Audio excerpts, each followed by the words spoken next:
Ladies and gentlemen, welcome to Siboga TV, which is actually the home of politics.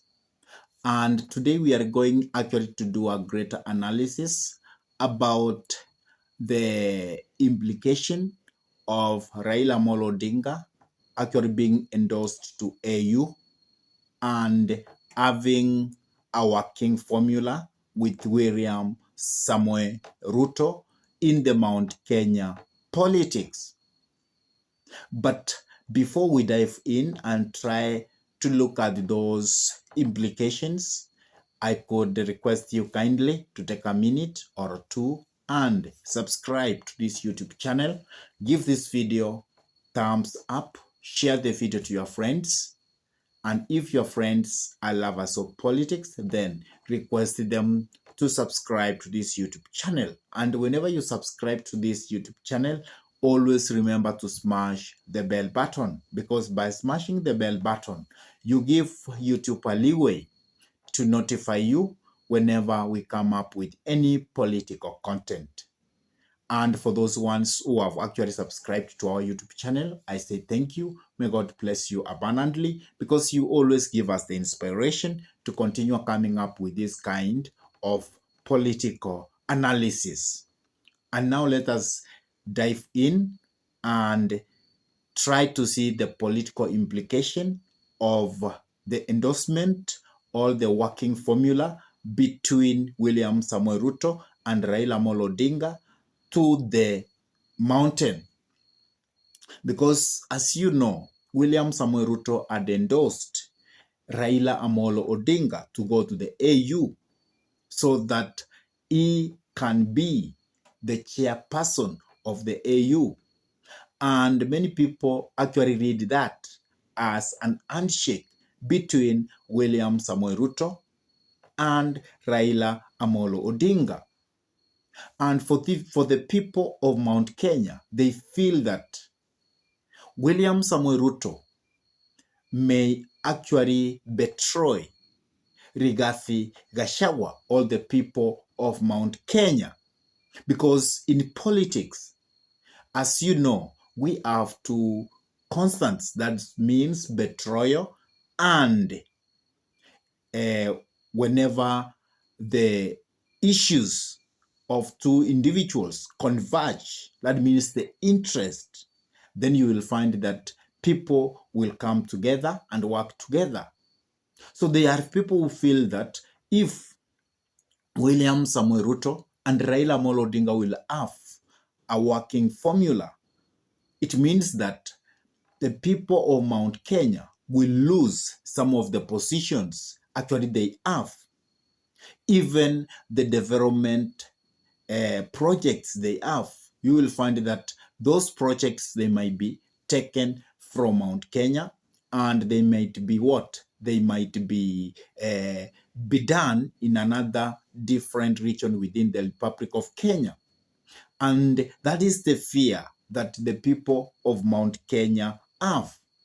And that's why people like Mutahi Kagwe, who is the governor from Mount Kenya, they have actually come out and they have warned William Samoei Ruto that he must be very careful on the way he works with Raila Amolo Odinga, because Raila Amolo Odinga might come in and interfere with the Kenya Kwanza government.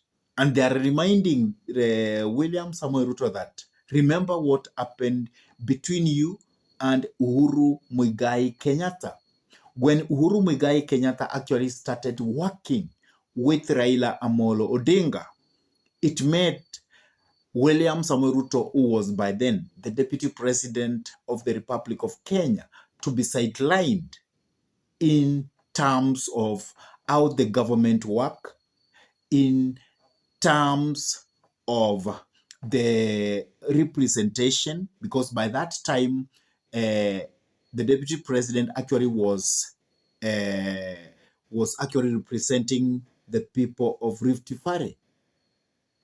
And that's why by 10, the people who were affiliated to William Samoei Ruto, they were removed from their various positions. like the finance minister. He was actually removed, and they had said that because of Kimwerel scandal. But in the real sense, it was because of the working between Uhuru Muigai Kenyatta and Raila Amolo Odinga. And that made William Samoei Ruto actually to be isolated. And the people of Mount Kenya, they are telling William Samoei Ruto that you cannot isolate Rigathi Gachagua, or you cannot isolate the people of Mount Kenya. But I will tell the people of Mount Kenya one thing, that Mount Kenya is not a region, is not a block which you can ignore easily. So long as the people of Mount Kenya work in unity, because once that population works in unity, then you cannot actually take the people of Mount Kenya for granted, because that is a big force. And whenever they are actually together, whenever they are working in unity or in unison, they will always have an impact in the Kenyan politics.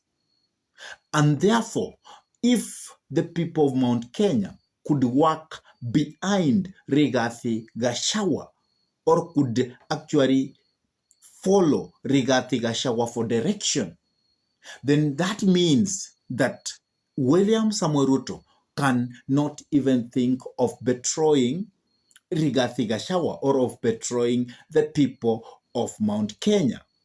Because once they will betray Rigathi Gachagua or the people of Mount Kenya, then we may not have Ruto presidency.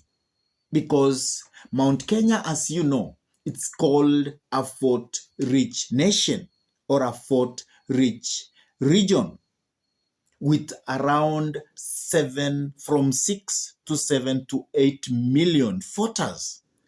And I'm very sure that if Mount Kenya remain as a unity behind Rigathi Gachagua, then William Samoei Ruto could not actually betray Rigathi Gachagua for Raila Amolo Odinga, because it may not work. And it may make William Samoei Ruto to be a one-term president. And because of the unity of Mount Kenya, so that's why we tell people of Mount Kenya that so long as you are in unity, you are working in unison, there is nobody who will ever betray you, because you have the strength, because you have the voice. The only thing is that if you divide, if you start calling yourself, we are the people of Kiambu, others say we are the people of Kirinyaga, and then you actually divide the people. So if Mount Kenya will be divided, that's when the working of Raila Amolo Odinga and William Samoei Ruto might actually affect that region. But so long as the region will be behind Rigathi Gachagua, then I'm very sure President William Samoei Ruto actually will never dare to betray Rigathi and the people of Mount Kenya. And that means the so-called silent handshake between William Samoei Ruto and Raila Amolo Odinga actually will not actually do anything to the politics of Mount Kenya. So what people of Mount Kenya need is actually to work in unity, in unison. I really don't know what's your take. Do you think this handshake or this silent handshake or the endorsement of Raila Amolo Odinga to the AU by William Samoei Ruto will affect Mount Kenya politics? Please drop your comment in the comment section below. And if this is your first time to pump into this YouTube channel, I request you kindly to take a minute or two and subscribe to this YouTube channel. Give this video a thumbs up, share the video to your friends, and if your friends are lovers of politics, then it is good to request them to subscribe to this YouTube channel. And for those ones who have subscribed to our YouTube channel, I say thank you. May God bless you abundantly, because you always give us the inspiration to continue coming up with this kind of political analysis. And with that, I say thank you. May God bless you all abundantly until we meet in our next political conversation.